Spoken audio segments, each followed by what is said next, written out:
What is up guys, and welcome back to my channel. And today I bring you guys something you've been asking a lot, and I'm sorry I couldn't bring it earlier. It's the attacking guide. But before we start our video, I've got some great news. We've just got accepted for the YouTube's partner program, and that means I'm officially a full-time creator for FC Mobile, and I'll keep bringing you guys quality content more often now. I want to thank all of you guys from the bottom of my heart for helping me achieve this milestone. Now, without any further ado, let's start this video. Attacking style has changed a lot since the new gameplay update. We used to be in a state where it was all about skill moves. Now it's more than that. You still need to master the new dynamics of the skill moves, but other than that, it's about tactics. It's about using the right players in the right positions, and it's about building up your attack. You have to be aware, you have to stay focused and look what your players are doing off the ball. And I'll be explaining it all in this video. The first step is learning formations. More precisely, the formation that you want to play with. You have to understand that every formation has its own tactics. You can't play with a 4-3-3 kind of style in a 4-1-2-1-2 narrow aka diamond formation. 4-3-3 has more isolated positions and it's best suited for counter-attacking or long ball style. While the diamond formation is a build-up formation, it relies more on quick passes and creative build-up, so you can't just keep launching long balls like you would do for a 4-3-3 variation. So that was a little example. This applies on basically all the formations.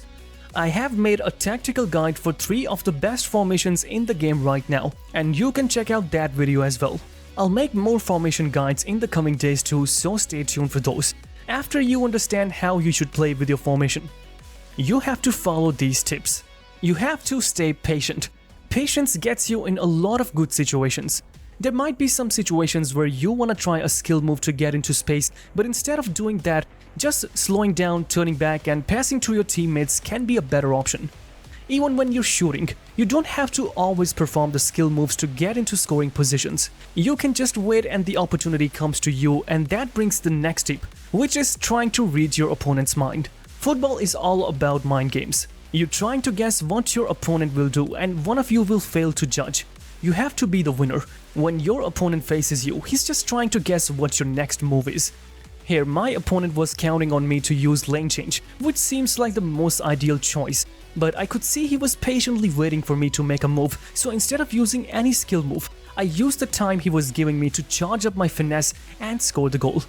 Next tips are about passing, build-up and awareness. If you're playing with a 2-striker formation, you have a great setup to play 1-2s with your strikers. When you pass the ball between your strikers, they automatically get into really good positions, thanks to extremely high attacking positioning attributes compared to any other player on the pitch. You can also link up with your midfielders or any supporting players in your squad. You should always have a sharp mind to spot spaces. Your players are always making runs, but we're so focused on doing individual tricks, or we start overthinking that we totally miss those simple runs and spaces being opened up. Here I had plenty of space to pass to, but I was so focused on Bale himself that I didn't even see the other players making runs. Always try to get into spaces. You don't have to take on opponent players all the time. Just move into space and look for your players getting into passing or shooting positions. When your striker is making a run and you can't see a decent amount of space, just try the lob pass, and even if your striker is behind the defender, there is a good chance he'll get past the defender and will be able to score. Counter-attacking is also very effective and a bit different than before. Now you have to be patient for counter-attacks too. Just keep the ball close and wait for your players to get in good positions. You don't have to do it all with just one player. Next tips are about shooting, because once you do all the dirty work, it's now down to finishing the chances, and the most important tip for finishing is your shooting angles and composure. When the opponent rushes with the keeper, you can get confused as to what to do and make a wrong choice. Just stay patient and remember, if you have players around you, you can always pass the ball around instead of shooting in the wrong moment.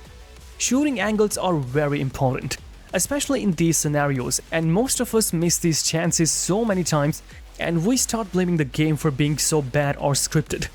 There are scripted matches too, but sometimes we're the ones doing it wrong. Now let's watch this clip once again. Look at my joystick, it's not completely down. It's a little ahead towards the keeper, and that's the problem. Whenever we're trying to score in these situations, our shooting angles are off. to score proper top bins which are almost impossible to stop even in real world football. You have to pull your joystick totally down or up depending on the side you're shooting from. As soon as you start pushing the shoot button, your joystick must also go to the very top or the very bottom. The angle can go a little towards your player, but it shouldn't go towards the keeper as we saw in the first clip. This tip will help your shooting by a lot. And a bonus tip for shooting, try more power shots. The build-up play is great, but don't forget that power shots from range are incredibly OP even against top goalkeepers. Last tips are for using your skill moves while you're attacking. You have to time your skill moves right and you should know which skill moves to use in which scenario. I'll make separate videos for each skill moves as well, so stay tuned for that. And that's all for now.